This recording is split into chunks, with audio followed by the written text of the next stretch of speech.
Hello, Year 8. So for those of you who have not taught before, I'm Mr. Crust, and I'm going to be making these sort of little presentation videos to introduce each of your lessons this half term, obviously with us in lockdown. So your normal teachers will be collecting and marking your work and monitoring that you're doing it, but I'm going to be giving all these kind of little mini explanation videos for each of your lessons. So they'll normally be about 10 minutes, maybe slightly longer.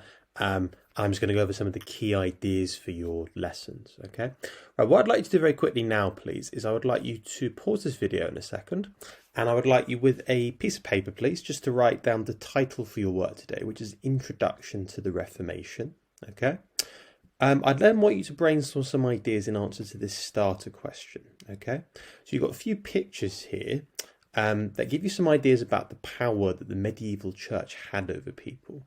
I would like you just to pause the video very quickly, and I want you to jot down some ideas about what these images suggest about the power the medieval church had over people. So look really carefully at the details. So you can see a priest here, what's happening here, what do you think is going on in this picture here, what's going on here, and then what might these suggest about the power that the Catholic priests had as well. Okay, so just pause it here for a couple of seconds. Jot down some ideas.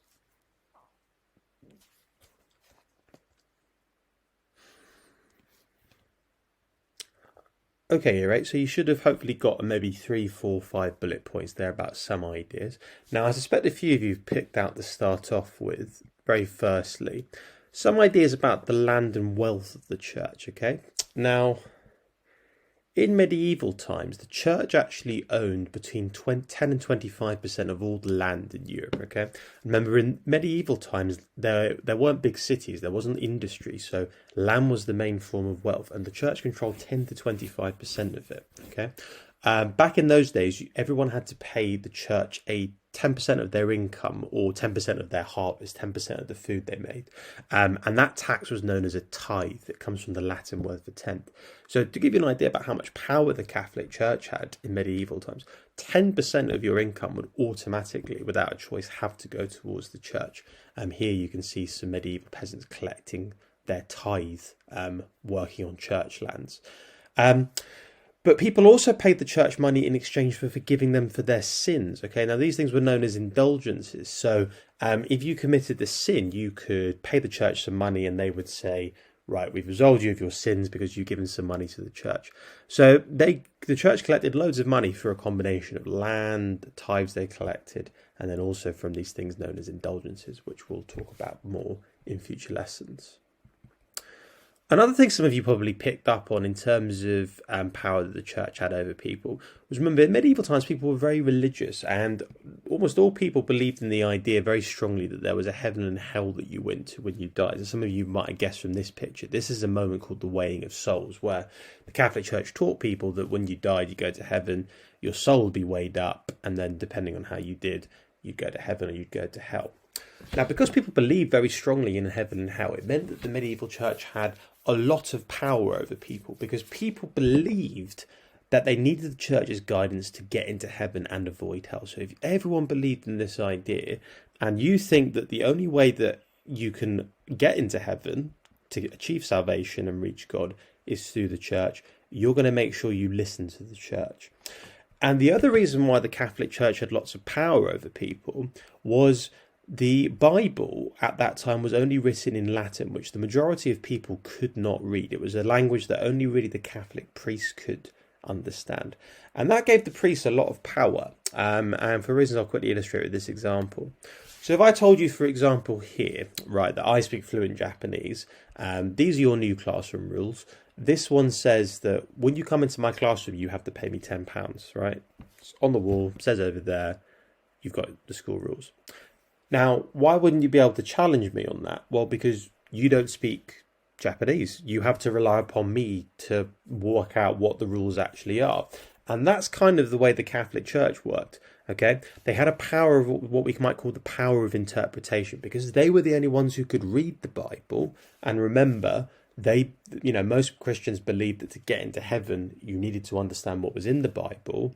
The fact that only they could interpret and understand the Bible gave them a lot of power over people. Okay, now that just sets up what we're going to be kind of looking at this half term, which is a person who came along to challenge some of the old powers that the Catholic Church had. It's a very important event in European history known as the Reformation, and it was led by a guy called Martin Luther. Okay, a little bit about Martin Luther, just very quickly. We'll get into him more in future lessons. So Martin Luther believed that the Catholic Church gave too much power to priests and not enough to ordinary Christians. Okay, he believed that power had led to the church becoming corrupt and taking advantage of people, and particularly because the Bible was written in Latin and people couldn't read it, they weren't able to challenge the church's teachings. Okay, he also challenged the fact that most people believed that the only way you could communicate with God and get into heaven was through the church. Okay, without the church, you couldn't get into heaven and you couldn't have a relationship with God. Now, Martin Luther disagreed with all of that. He believed that people should be able to understand their religion for themselves, so by having the Bible in languages ordinary people could read. But also he believed that to get into heaven, you didn't need the church's guidance. You just needed to be able to read the Bible for yourself and have your own individual relationship with God. So it was a very, very different idea about how religion worked, and it led to huge changes. Now, when Martin Luther's ideas began to spread all over Europe, so he sort of writes this very famous thesis we'll get into in 1517, nails it on the wall of a major Catholic church. We'll come back to that in future. But his ideas begin to spread all over Europe, and they become known as Protestant ideas, okay? And they're really important because they lead to Europe becoming divided between Protestant areas and Catholic areas, when previously they had all been Catholic. Okay, and the name for that process of the spread of Luther's ideas is sometimes known as the Reformation. Okay, so the Reformation was a 16th century movement for reforming. That means changing, for the better, the Catholic Church, that ended up splitting Europe between Protestants and Catholics. So it's one of the most important events in European history, the Protestant Reformation.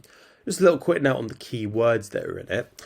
Now, the reason that Martin Luther's followers became known as Protestants was because it was originally like a nickname that was designed to attack them.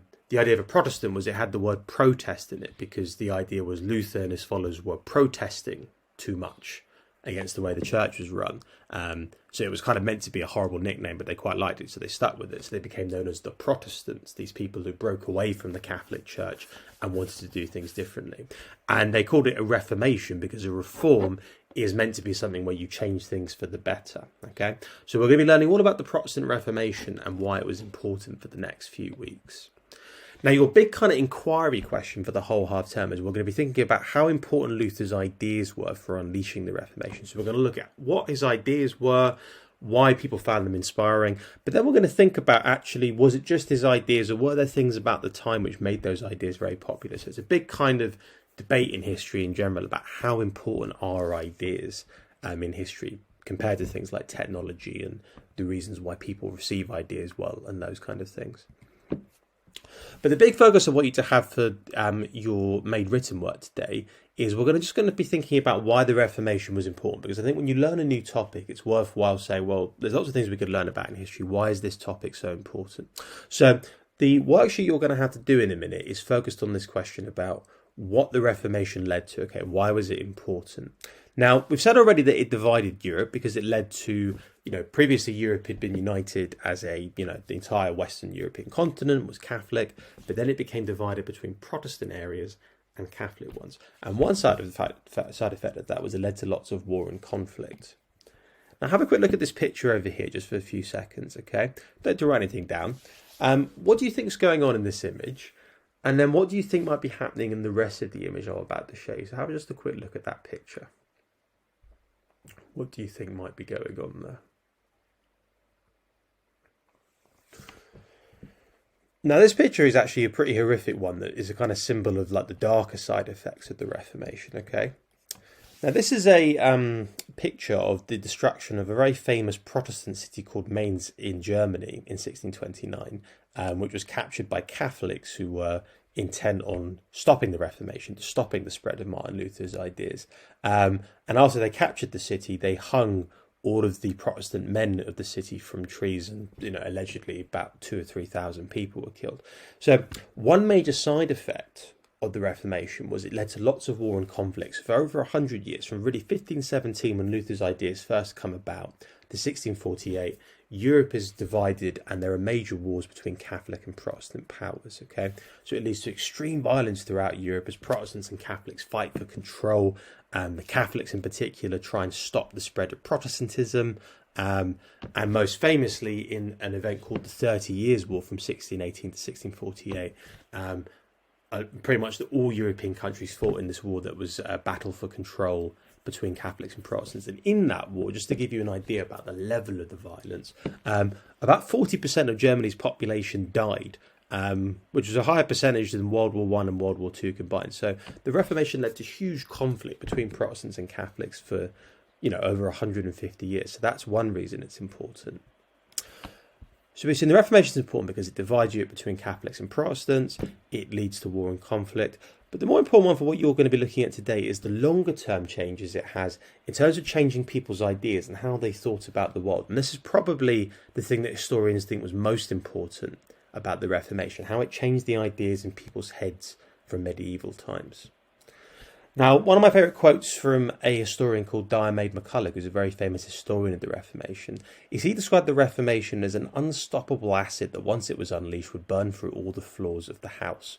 Now, what he kind of meant by that was he says that the sort of different way of thinking that the Reformation unleashed was something where the way of thinking it created almost created unintended side effects. So if you think about the idea of if you poured the acid on the roof of a house, right? Now, you might only mean for it to burn through the first floor, but if the acid is strong enough, it's just going to keep burning all the way down to the bottom of the house. And that's what he kind of meant, I think. He was saying the ideas were so powerful that they led to all these unintended consequences. Now, a big part of that, and you're going to read about this on your worksheet, so I'm not going to go into too much detail on this, is one side effect of it was it led to lots of people being able to read and write for the first time. And the reason for that was that because the Reformation put the languages of the Bible into everyday languages like Italian, German, English, French, languages that ordinary people could speak, it led to lots of people being motivated to learn to read and write because they wanted to be able to read the Bible for themselves, which they could now do because the Bible was written in a language, thanks to Martin Luther, that ordinary people could understand. So it led to lots of people being able to read and write for the first time. And obviously we know that people becoming more educated makes them more critical, okay? Another big thing about the Reformation was because Luther encouraged people to not just take the church's word for things, to actually read the Bible, check it for themselves, come up with their own interpretations. Historians have argued that it led to people being able to think much more independently than they had previously, okay? They were more willing to challenge authority and say, well, no, you can't just tell me that, you've got to prove it with evidence. And a lot of historians argue that kind of way of thinking, that ability to think independently, to ask for evidence rather than just, taking things at someone's word, that was really important to very shortly after the Reformation is when you get the growth of scientific thinking, particularly in Protestant countries like England. So people like Isaac Newton began the scientific revolution in the 17th century. And also historians have linked it to what happened sort of several hundred years later when you started getting major revolutions in Europe. So revolutions like the French Revolution or the American Revolution. And lots of historians think that was to do with people standing up and sort of think, because they were now thinking more independently, more critically than they had before, they started asking big questions about how society should be run. So you're going to read more about that, but the whole point is that, this going back to this acid idea, that once Luther got people thinking for themselves, being able to read the Bible and check things for themselves, come up with their own interpretation, it unleashed a whole new way of thinking that had a really revolutionary effect on the people of Europe at the time. Okay, right now.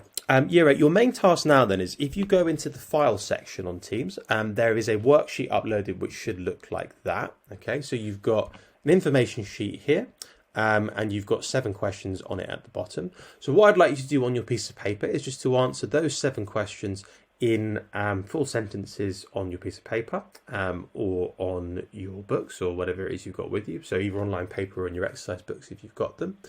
Okay, so once you've answered those 7 questions, there's a challenge one there if you want to have a go at that. Slightly harder question. Once you've done those 7, how did the Reformation lead to people challenging authority and thinking for themselves?